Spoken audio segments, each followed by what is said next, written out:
Okay. Okay, I'll sit over here.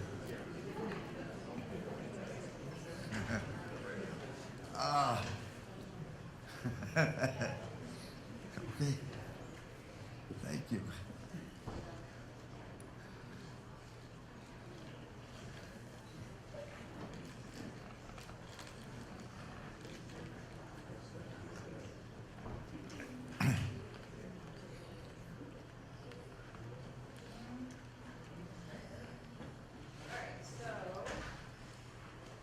Hi everyone, my name is Maddie Hamann. I just want to thank all of you.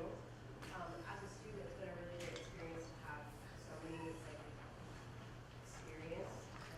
Oh, can you hear me? Cesar has it. Okay, so it's been a really, really great experience having so many experienced and intelligent and thoughtful people in the room to listen to and to have us to lead discussions on really what is next for our generation of oceanographers. So the discussion we'd like to have with you all today is really a discussion of what are the problems that we're facing in oceanography right now, and kind of like what are the priorities for the next 5 years, the next 10 years, the next 30 years. So what we'd like to do is actually probe the audience for their thoughts on what are those problems. And we'd like to start with the students. So, and we're going to add things to this list as we go, following the methods of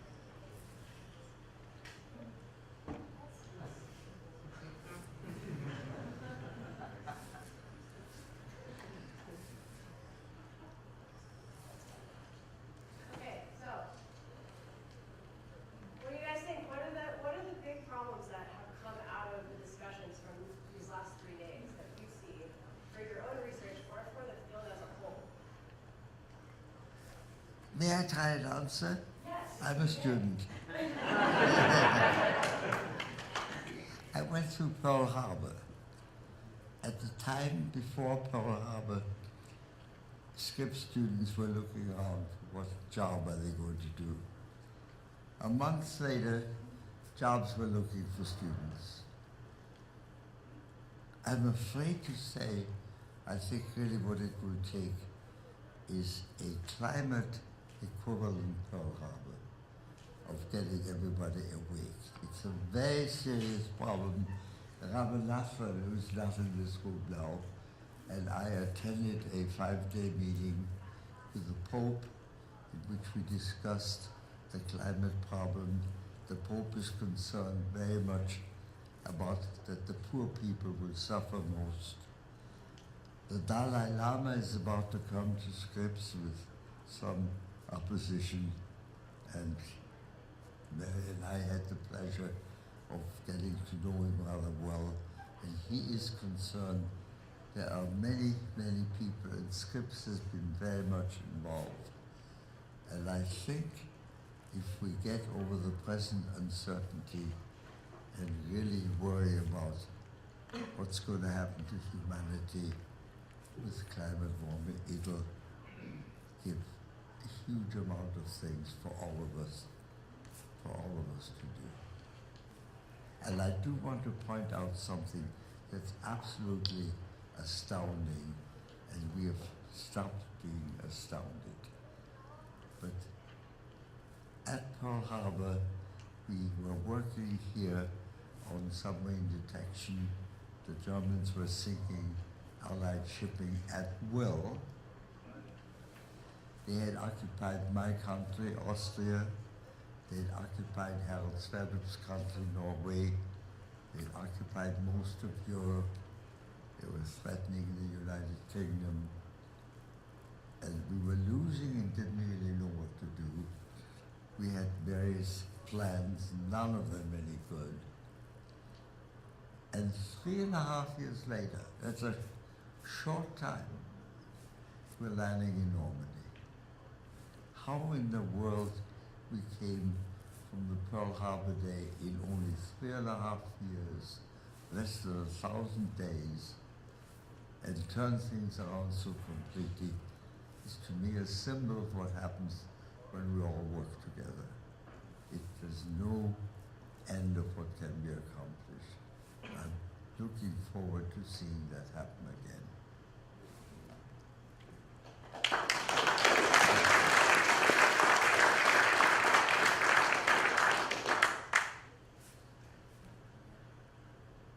Well, I definitely agree. Well, it's interesting. There have been various comments made throughout the week that have suggested something like this. Klaus was speaking about the need to interface with the social aspects of science. Let's see, who else is going to comment on this? Well, I just heard Walter say 3.5 years, so I'll put it under the 5-year goal. We need not to think long term as well. There we go. Small challenge. I think it's a very good picture, but if you have a big problem, it's very much easier for mankind to get together to fight an enemy within mankind than joint forces to fight a common enemy for all of mankind. If you get that message across, I think we're going to really have a work. Right, right. Uh-huh. On that issue, I think that what is one of the really big problems is the greediness of the people. What people? All of us. Uh-huh. Firstly, well, Walter said how wonderful that this was achieved in 3.5 years. It was actually, by my calculations, 2.5 years, because it was for the US from the end of 41 to middle of 44. So it was even more miraculous that that you can go from a difficult situation to something as successful as D-Day in only 2.5 years, and a bit like the space program to get a man on the moon. So I agree that the thing we have to do is to treat the problem of climate change and the problem of climate change and what it's doing to the ocean as a Manhattan Project type program. Take it, give it everything you've got, because in the end we've got to find a way, for instance, to take carbon dioxide out of the atmosphere, and that's the only thing that ultimately will save us. And that's a scientific technical problem that can be solved, like most technical problems, by throwing enough money and ingenuity at it, like developing the atom bomb. So something for the good of humanity, if it's given the same priority as we've given to military projects in the past, we could really save the world. Yeah, I agree. We were having a conversation with Kurt Polson and Greg Wagner at lunch on Monday, and it came up that it seems like there will have to be some climatically driven impetus to spur innovation around this massive problem we're facing. But on the other side, it's not really, it may not be actually a climatic shift. It's a dramatic shift in the way that people relate to the problem. Yes. So, A few. Matthew, yeah.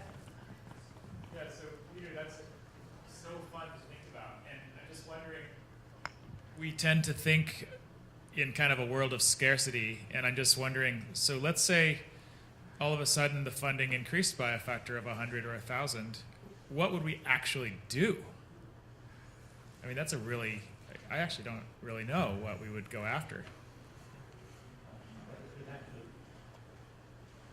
Research and implement some sort of geoengineering first,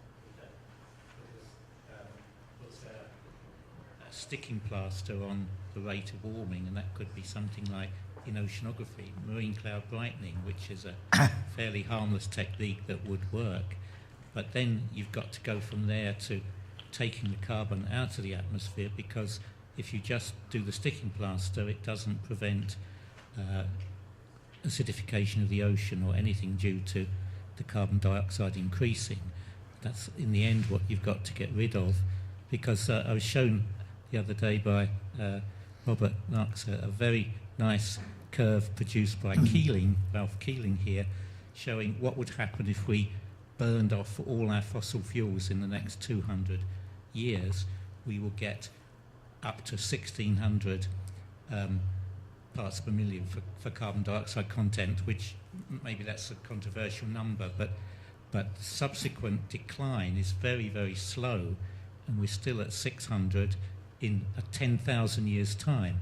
So if you're driving an SUV around and you're putting out lots of carbon dioxide into the atmosphere, a lot of that carbon dioxide will still be around in 10,000 years' time in the energy system, affecting the world's climate. So there's a real urgency about doing something now, because we're just accumulating problems for successive generations, if there are any, by not doing anything when we have the chance. We have a little window of opportunity.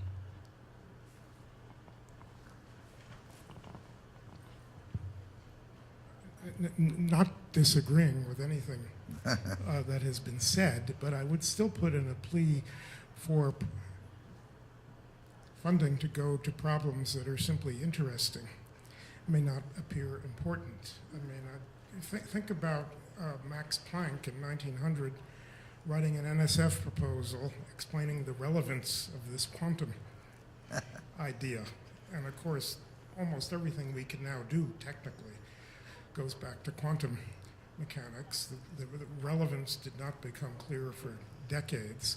And it is true that much of what we do came about simply because people were curious. The application, the utility only became apparent decades or even longer later. So I think to the extent that one really does have focused problems, you still must maintain the basic curiosity-driven science, because I think historically you would have to conclude that most of our advances have come out of curiosity-driven science, the application completely unforeseen. Planck, I'm sure, never thought there would be a nuclear bomb. I don't think Schrodinger thought there would be a nuclear bomb. But the Manhattan Project, a very applied, very narrowly focused project, was built upon the physics that had come along in the previous 100 years, with very little attention paid to what its relevance was, what its public utility was. Even going back further, we use the Navier-Stokes equations for everything. I don't think Stokes realized what those equations were going to be used for 150 years later.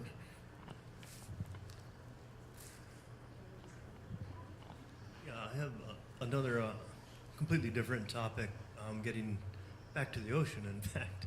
I think in the 15-year category, we really need to have a better idea of how to model across the air-sea interface. Right now we have things like aerosols and bubbles that their production and distribution are complete mysteries. And the way that we do our so-called coupled models is there's an air model, a wave model, and an ocean model. And they don't talk to each other except as a boundary condition. And clearly stuff like aerosols and bubbles cross that boundary. So I think we need integrated air-sea modeling. But also the CO2 uptake, and that goes together with that. The CO2 uptake of the ocean goes. That would be the part of it, yeah. Yeah, it's the same. I mean, you need these kind of stuff in order to. Right. So, yeah. Yeah, so I think this has been a very nice meeting, but it's also been very male-dominated. And so I think one problem that we still face as a community is women in oceanography. I mean, it's getting. I think it's getting better. There are a lot of female students at Scripps. I'm sorry. That's okay. It was a pleasantly ironic comment. Going back to the idea of air-sea interface models, as a student, something I'm particularly interested in is improving models of eddies and mesoscale and submesoscale processes. So just as something I'm curious about, better understanding mixing in general in the ocean.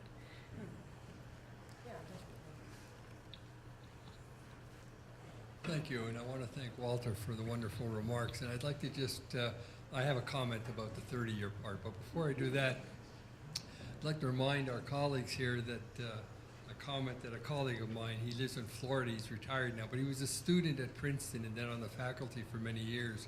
And he was a student who took a class from John Tukey, and he was very interested in spectra.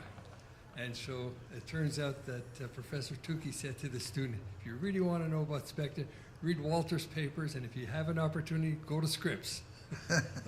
But now my comment on the 30 years is that we know a lot about the ocean general circulation, but we don't know very much about it at the same time. And I think that if we set a goal 5 years for that, we'll miss that mark. But I think in 30 years, which is the next generation of folks that are in this room, we should not be saying we still have to understand the 4 dimensions of the general ocean circulation.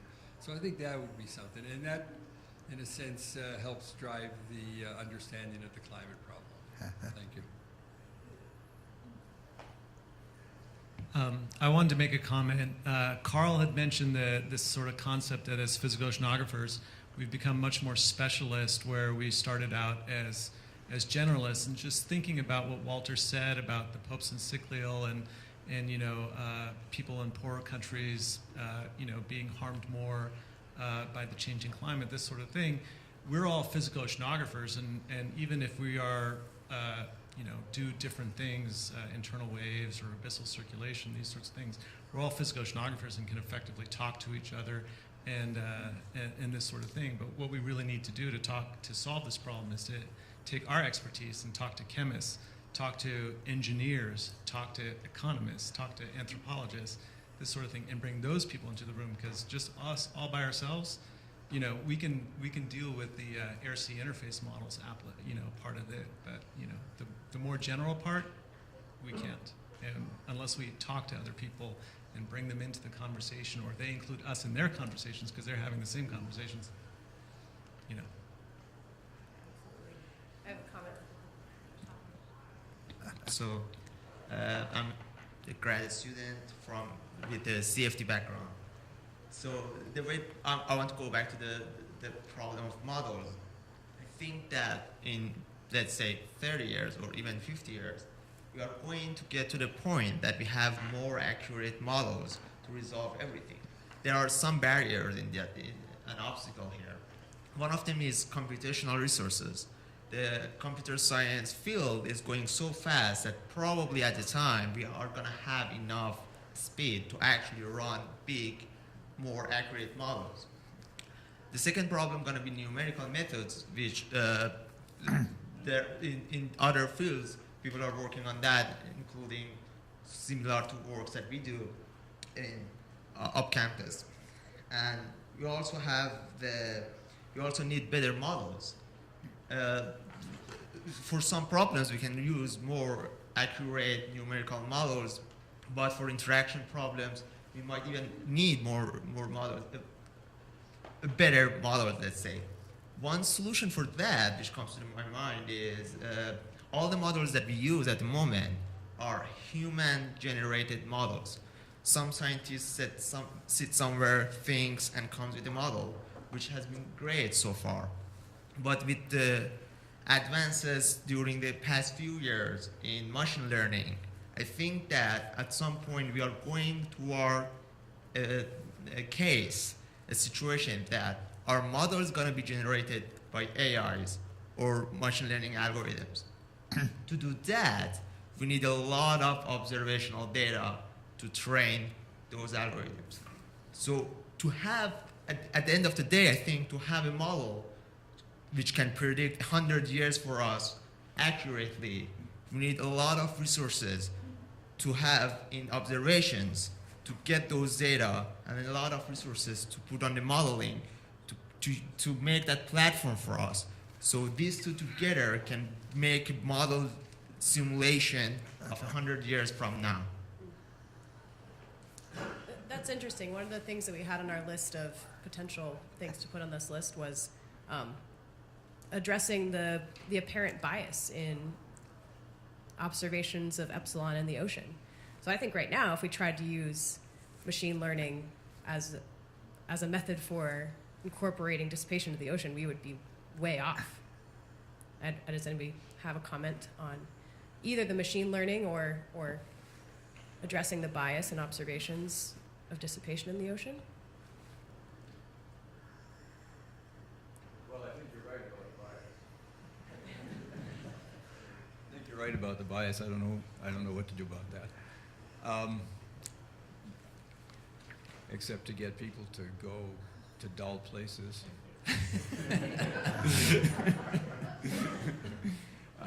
I wanted to say one other thing, though, more generally. I think it's great that we should advocate publicly to the community, the general community, about concern about climate change and what to do about it. And we should have people going into engineering to try to ameliorate the problem.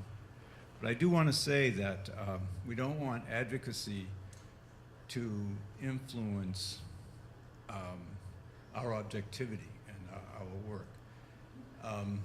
And so we have to try to keep those two separate. That's probably something for all of us to remember, but especially students. You don't want to make the mistake of mixing advocacy with your science. Yep. And so I think that's all I wanted to say. Yeah.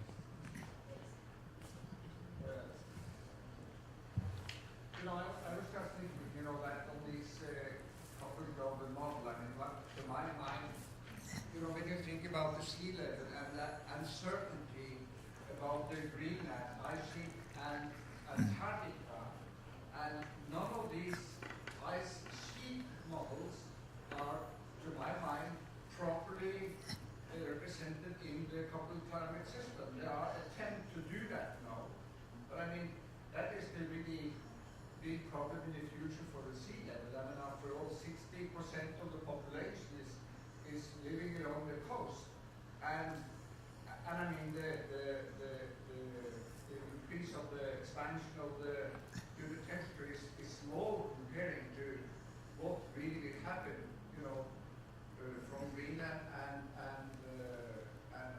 Antarctica. And I mean, if you go 120,000 years back in time, I mean the three-quarter of Greenland was melted off and the sea level was 6 meters higher. So, and this ice sheets model is not really properly integrated in coupled climate model. So there's a lot of uncertainty, and that's the biggest issue to my mind on the sea level uncertainty. So that should be included in the 15 years or something like that. Actually, Jim, can I ask you to elaborate on what you were saying? Because you said specifically for students to be careful to separate like the objectivity of our research and outreach, and I'm not quite sure what you were meaning. An obvious example is if you come up with a result that says, oh, climate change in this particular area that you're working on is not so important. And you say, oh, well, I'm not going to publish that because, it might even go against, you might have a finding that contradicts somebody else's finding that says, oh, this is really important for climate change, you might come up with one. And, by a subtle process of selection, we might not publish things that seem to lessen the concern about climate change just because of that. If you're trying to submit a paper to Nature, I'd like to quote about Nature and Science. It's not necessarily wrong if it's published there. Sometimes there's a lot of pressure at Nature, especially, probably Science too, to make your work sound so important to, and so things are biased to its, overstated. Yeah, that's right. Yeah. I think that in the next, over all three of those time scales, we're going to have the opportunity. This is such a parallel with Roger Revelle talking about the geophysical experiment that will never be reproduced. We're going to have the opportunity to look at the most rapid and profound change in an ocean that we will ever have hopefully ever have the opportunity to look at, and that's the Arctic, as it goes through this rapid de-icing, warming, and change. And I think that it's an opportunity to test our thinking about the ocean and the way it responds against a huge change. It's a phenomenal experiment, and it deeply upsets me that we're not really geared up to take advantage of that opportunity.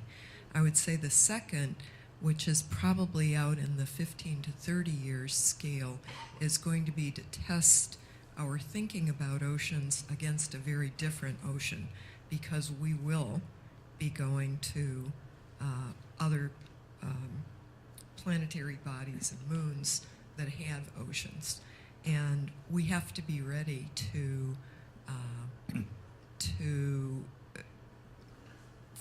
have hypotheses that we want to test and that are well poised for testing in that way. And no other community of oceanographers or no other community is going to have an opportunity to have that kind of test. I mean, think about all of the other sciences. There's nothing that is the equivalent of the warming of the Arctic or the exploration of a totally different ocean, and we better be ready. Can I maybe try to bring the discussion a bit more practical terms? And the way I'm thinking, I mean, I heard a lot of people talking about the climate problem. The climate problem in my mind is more a risk that anthropogenic emission might have catastrophic consequences in the rate of warming that the planet will respond to. And I emphasize the risk because there is an issue that we don't have perfect predictions. We don't know exactly what will happen, so there are inherent uncertainties in the understanding of the problem. I think if you went to meteorologists in a similar room and you ask what they think is contributing the largest uncertainty in their field to projection of the climate response, the answer typically would be that what we understand less of that part of the climate system is mostly the microphysics of cloud and how clouds will respond to climate change, meaning to perturbation like anthropogenic emission and warming in general. And there will be a consensus that that's what we need. That's the uncertainty that is most important to reduce in the short term. I'd like to know what physical oceanography think is the equivalent in the physical oceanography community. I remember 20 years ago or so, Chris Garrett suggested maybe that was ocean mixing. Do we actually agree that that's the largest uncertainty, or it would be it's what contributes the largest uncertainty in predictions of the response of the ocean to anthropogenic emissions?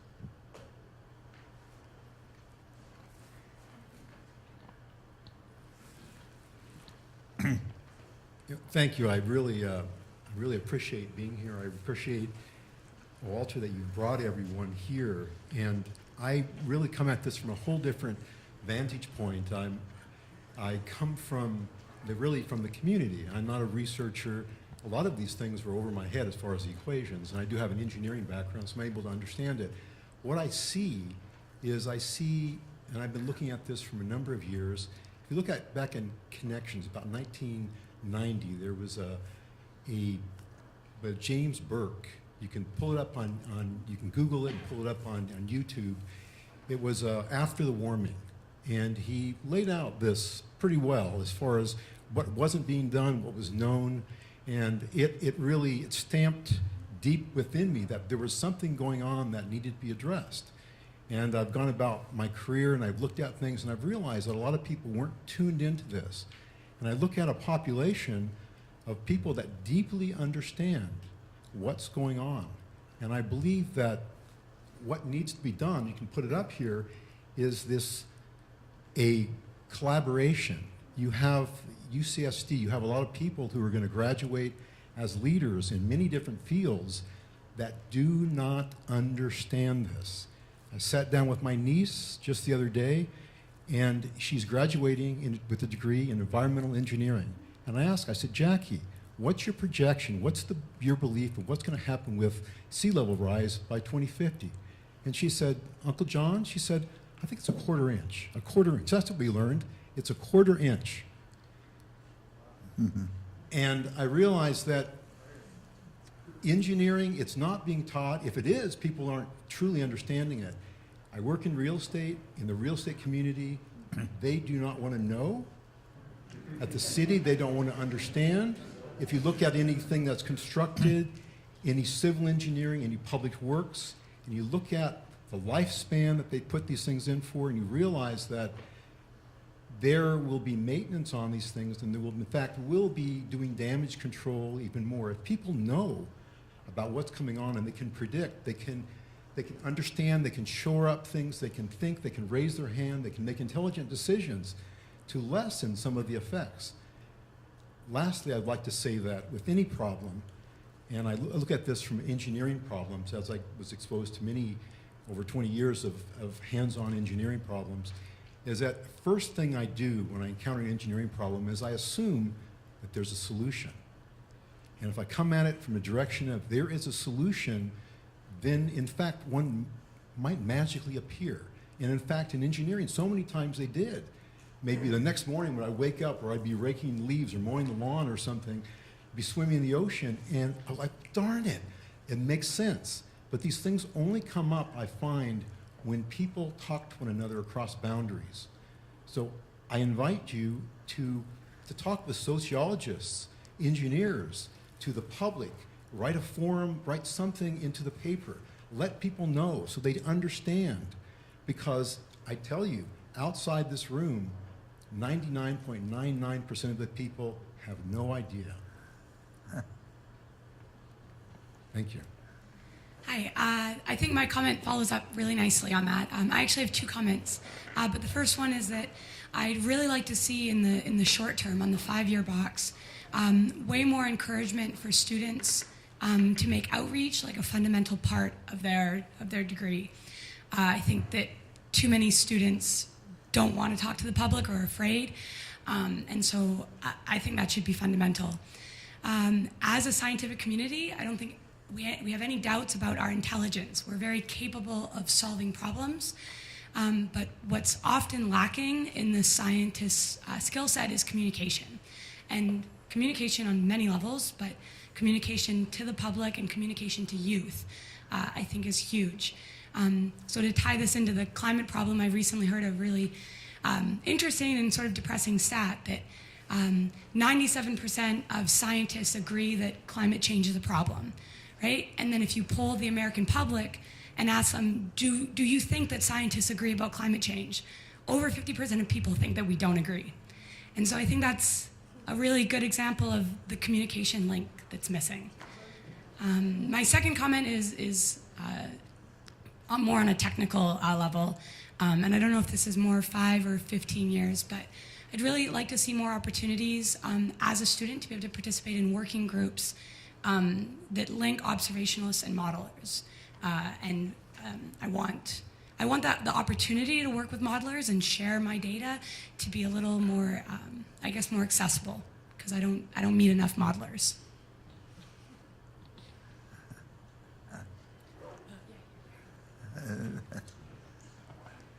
First of all, I also want to thank all of you for coming. This has been an incredible 3 days.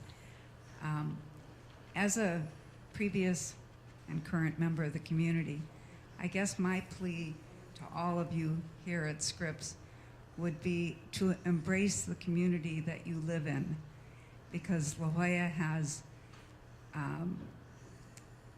boundless people who have the ability to hear what you say and to support what you do. And having been a member of the community for several years before I met Walter, there's, from my perspective, definitely a divide but that's probably one of your greatest opportunities and one of your best places to start developing communication. Let me make your outreach business. For example, the Norwegian Research Council, you don't get a proposal through if you don't have a proper outreach plan in the proposal. The same with all the EU contracts. Many of us have a lot of EU contracts, you know. And you have to really have a plan for outreach. And you get a mark for it. We technically have those. Yeah, so does anybody have a follow-up conversation or comment on what Mary said? Or yeah, so I think we've all had a long 3 days and it's been wonderful. And I'd like to wrap it up, but first I'd really like to thank the organizers of this event, Matthew and Rob. I don't know if we've actually given you a proper round of applause, so thank you.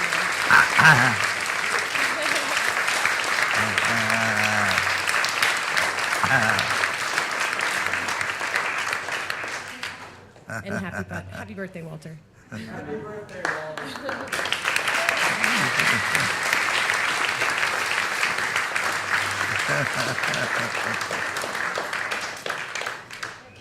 What a wonderful birthday.